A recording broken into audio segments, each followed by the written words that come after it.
Et c'est la douche froide de Guy Carlier. Bonjour Guy. Bonjour Guillaume, bonjour Julie, bonjour à tous. À la recherche de nos amours de jeunesse sur copaindavant.com.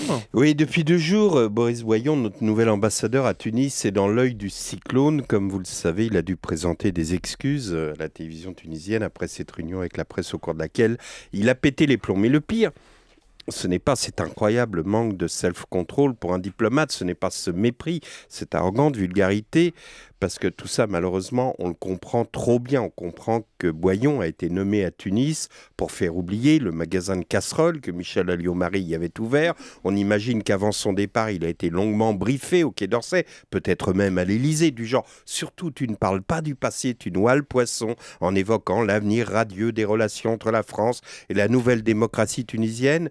Faire oublier MAM, telle était sa mission, son obsession. Dès qu'il est arrivé là-bas, bien évidemment, on ne lui a parlé que de ça. Du coup, Boyon a pété les plombs.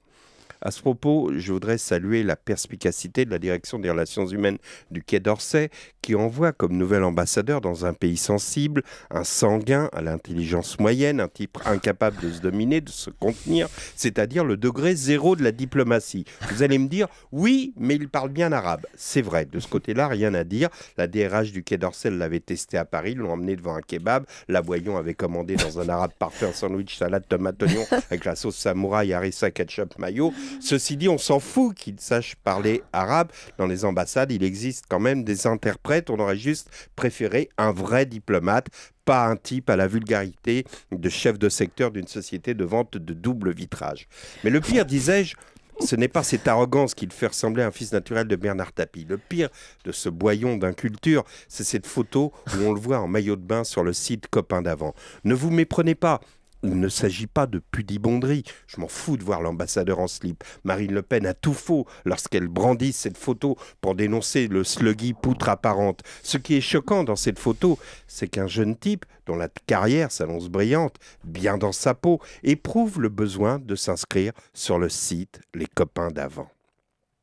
Les copains d'avant, c'est le comble de la misère affective. C'est là que se retrouvent des quinquagénaires frustrés par la banalité de leur vie et qui chaque nuit attendent que leur femme s'endorme à leur côté, leur femme qui n'est plus pour eux que la mère de leurs enfants, au point qu'ils l'appellent maman, leur femme qui se laisse aller, comme dit Aznavour, et qui leur prend la tête pour faire venir le monsieur de la machine à laver qui ne sort plus. Alors, chaque nuit, ils se lèvent sans bruit, vont allumer l'ordinateur, pour se retrouver sur le site Copain d'Avant, maelstrom de regrets, de frustration, de nostalgie malsaine.